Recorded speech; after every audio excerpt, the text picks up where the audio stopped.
Our database is Apache Hbase. Hbase is a NoSQL type database. It is specifically made for huge amounts of data that include billions of rows and columns. It is designed to be distributed across many different servers. The uses of Hbase include content management, specifically when users produce and consume data at the same time. An example of this would be in messages. You are consuming the data by reading another person's text message, but you are also producing data by sending a text message. It is also used for storing and analyzing incremental data. This storage is for data as it is added to be analyzed, processed, and to serve its users. The strengths of Hbase include it is very efficient with large workloads, it has real-time data loads, and it can read and write in milliseconds. Now, before we go through the installation of Hbase, I'm going to go over a few of the basics and the vocabulary terms. Hbase uses tables to store its data, and these tables are column-oriented. Each column is an attribute of the dataset. In this example, the columns include first, last, student ID, and SSN. A column family is a combination of multiple columns. For example, name is a column family that is the combination of the columns first and last. A row key is associated and used to identify each set of data. In this example, the row keys are 1 and 2. A cell is a specific row-column tuple that is identified by using row key and column qualifiers. In this example, the cell that is being pointed to is a combination of the column qualifier SSN and the row key 1. Additionally, as data is stored in Hbase, it is stored with a timestamp. Now that we know a few of the basics of Hbase, we are going to go over the installation. Tutorial for Hbase for homework 5. And in this first part of the video, we are going to go over just downloading Hbase, configuring it, and running the shell. Hbase is usually used for really large amounts of data, and specifically like random data that needs to be written and read really fast. So first off, we can go to hbase.apache.org and go to the download, and we can just download the most recent stable release, which at the time of this recording is 2.3.7, and we're going to download the bin file. It should take you here, and it's going to download an archive. So while I'm waiting for that to download, basically first off, we're going to be setting an environment variable to tell Hbase where or which version of Java we want it to use, and where it's located on our system. This is going to be different for everybody, so you can most likely just look it up how to find your Java path or whatever if you can't find it. But first off, we're going to extract the file here, and this will basically give us all of the tools we need to run the shell, configure it, and do that stuff.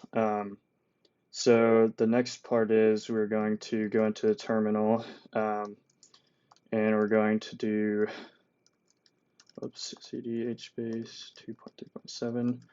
Let me turn off auto completion. Okay. So as we can see in here, we have a conf folder, which is where we can configure the various settings, and specifically we're looking at this folder right here, or this file. And so we're going to use Vim to open it. You can also use Nano or whatever other text editor. And this is where the environment variables are. You don't need to worry about much except for this one line right here, which is going to set our Java home. And as you can see right here, it has something already. We're going to uncomment the line, and then we are going to go add our own path, which for me happens to be right here. It will probably be similar if you installed Java with Homebrew, but otherwise it's going to look very different. So let's paste this. Okay, write and quit. So now we've configured that. So we're going to go back into the main folder and we are going to go into bin. And here you can see we have a bunch of scripts for a bunch of different things. The only ones we really need to pay attention to are start Hbase and stop Hbase. Those are going to be the ones that we use to start and stop the shell. So first of all, we need to start the shell. So the way we do that is we can run it as a command. So for example here, this is actually not starting the shell, this is starting the process, and then we can start the shell. So first here we should see that the process has been started. And if you might get an error saying that your Java path or something is wrong, and that means you have the wrong path, so you need to go and fix that.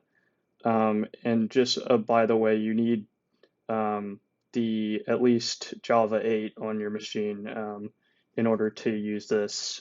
So now we have that and it's running. So now we can run the shell to interact with Hbase. This is very similar to the MySQL shell. You can issue basic commands through it and do stuff like that. So you're going to run Hbase and then enter shell. And with this, it might take a minute, but it will load us into a shell that looks kind of similar to MySQL.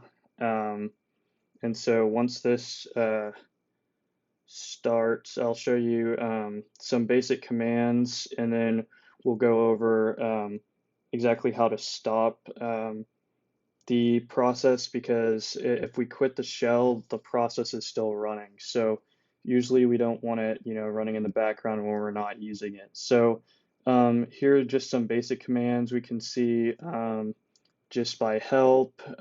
There's some really useful, stuff in here. The important one to know is just exit, which will exit the shell when we issue it. And so we will come back to the shell at some point, but right now I just want to exit it so that I can show how to stop the process. So the shell is stopped now, but the process is still running. For example, if we tried to run start hbase.sh again, we're going to get an error saying that it's already running. So now we need to stop it. It's recommended to use the script too, not just killing it via command. So we're going to run stop hbase.sh, and this should stop the command. And this one may take a second too, because it's got to kill a lot of processes. So we'll wait for that. And this is basically the kind of, you only need to configure your Java path or Java home once, but it is recommended to start and stop Hbase each time you're running the shell. So just keep that in mind. It's not necessarily a must do, but it will be taking up computer resources if you don't. And it's certainly, you want to start Hbase before you start the shell, because otherwise it won't run. And that's mainly because Hbase has a lot of built-in things such as Zookeeper, stuff like that, that are kind of running in the background without you even knowing it, that kind of aid in how it works. So that's why you kind of have to do all this extra stuff, whereas MySQL is kind of just, it's a simpler setup process because it's used more often. But yeah, so that's the basics of the Hbase shell, how to download, set it up, and if you run into any errors, you can probably look it up. There's also the documentation as well. You can find that at apache.org, and specifically at this URL right here. I wanted to quickly show you the Hbase Web Interface.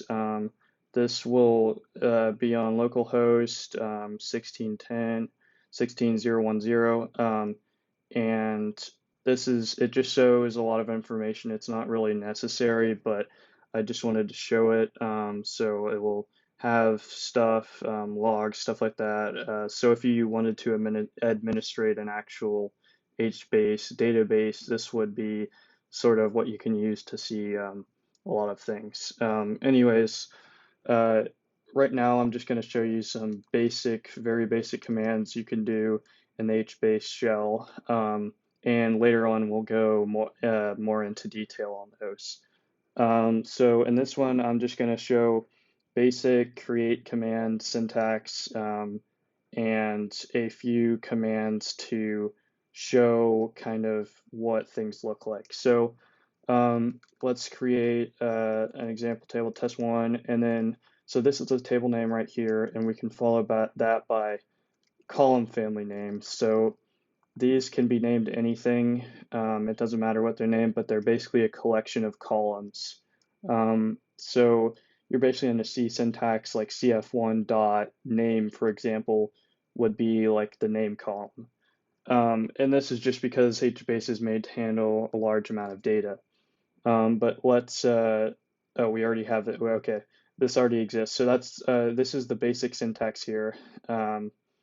And just to show you that, so now we can show our current tables by saying list. And as we can see, I already have test one and test two here, and they're listed. So we can see more information about a table. Obviously, these don't have any values yet. We'll go on how to see that later. But right now we can do describe, and then it's very important you put this in quotes because otherwise it won't run. Describe test one, and we'll see column families here. This is a bunch of data you don't really need to pay attention to, but the important information is that one, it's enabled, and you can see the column family names.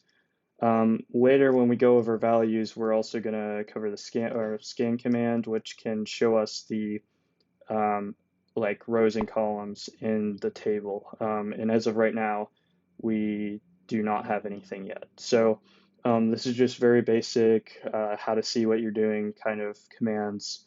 And we're going to go into, put commands, get commands, etc. In the next section. Right now, we will look into the CRUD operations in Hbase.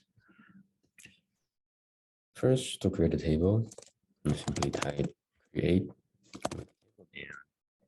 Then you must supply the column family, which for this example, we will use details. Press enter. And now you can list to see that a table named people has been created.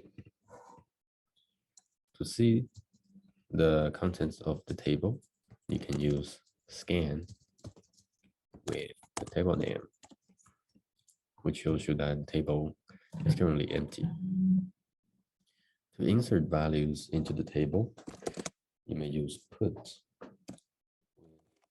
the table name with the row number, which can be arbitrary. In this case, we use 1, and the column, which must be firstly the column family and the particular column that you would like to create. Lastly, the particular value. In this case, will be Jack. Now, scan the table again. See that for row 1, column details name, with the timestamp that is created, and the value. To create a second row, we use people. And for this row, I will use 5 as the row number. Then the particular column, which will be the same, and the value.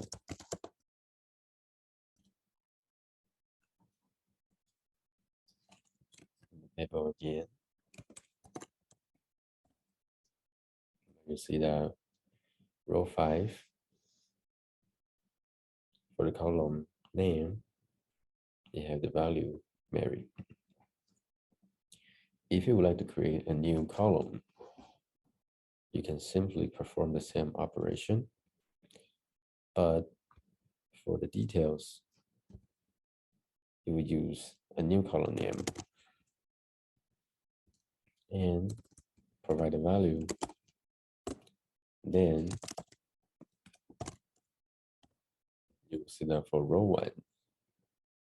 For the column with age, you have 30, and with name, you have Jack.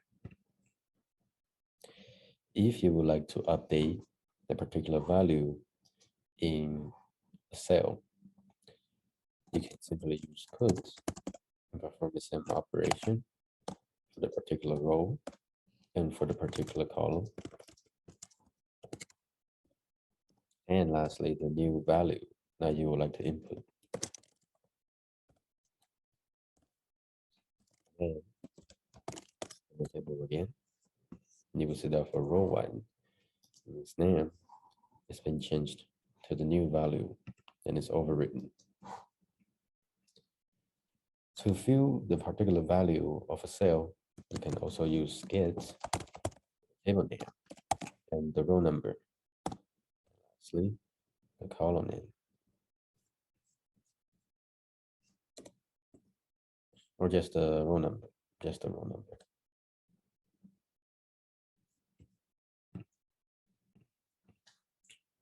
You could also use get table name, row number, and the particular column.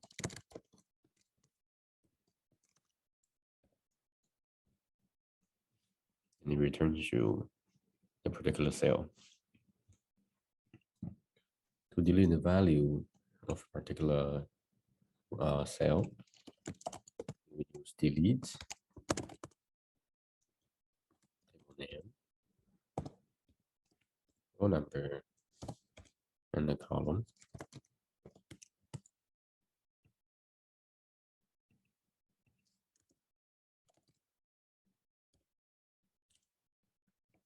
Now, in the table again, you'll see that for row 1, the name is now gone. To delete a particular table, you must disable the table first. Then use drop table name. Now the table is now gone. Now that we have gone over the basic installation and CRUD commands of Hbase, I'm going to talk about companies that use this database. Facebook is a company that uses Hbase.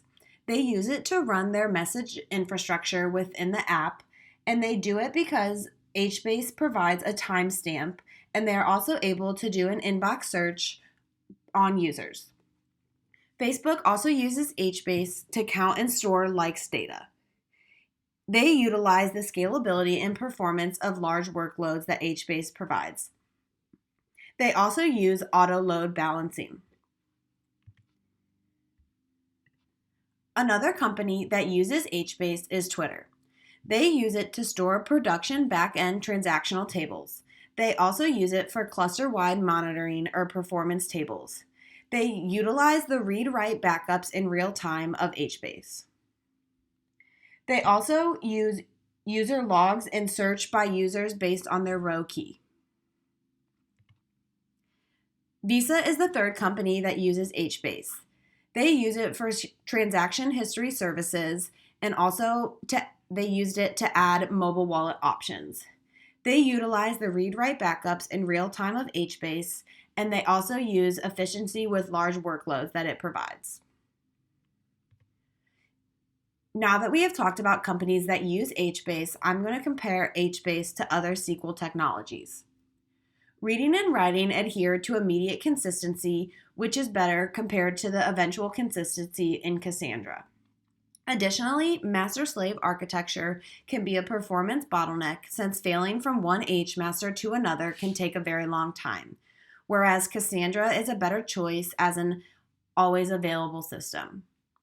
Hbase does not have a query language unlike other systems, which means it relies on other technologies like Apache Hive, which makes for a steeper learning curve and can also make queries be less efficient. Now that we've compared Hbase to other SQL technologies, I'm going to talk about the limitations of Hbase. Hbase has a single point of failure, which means that if HMaster goes down, complete cluster fails to work. Additionally, it does not support for transaction. Hbase has no built-in authentication or permissions. For example, Hbase allows everyone to read from and write to all tables available in the system. For many enterprise setups, this kind of policy is unacceptable. This is due to security reasons, and companies only want certain people to have access to certain information. In Hbase, joining and normalization is very difficult. Additionally, indexing in Hbase has to be done manually, for which we have to write several lines of code or script. This also means that Hbase has no default indexing like primary key index in traditional database tables. More limitations include that Hbase is very difficult to store large binary data. Hbase is very expensive in case of hardware requirements and memory block allocations. Its costing and maintenance is too high performance-wise, and it requires a high memory and configuration machine. Hbase supports only one default sort per table. That is the end of our presentation. We hope you'd enjoyed it.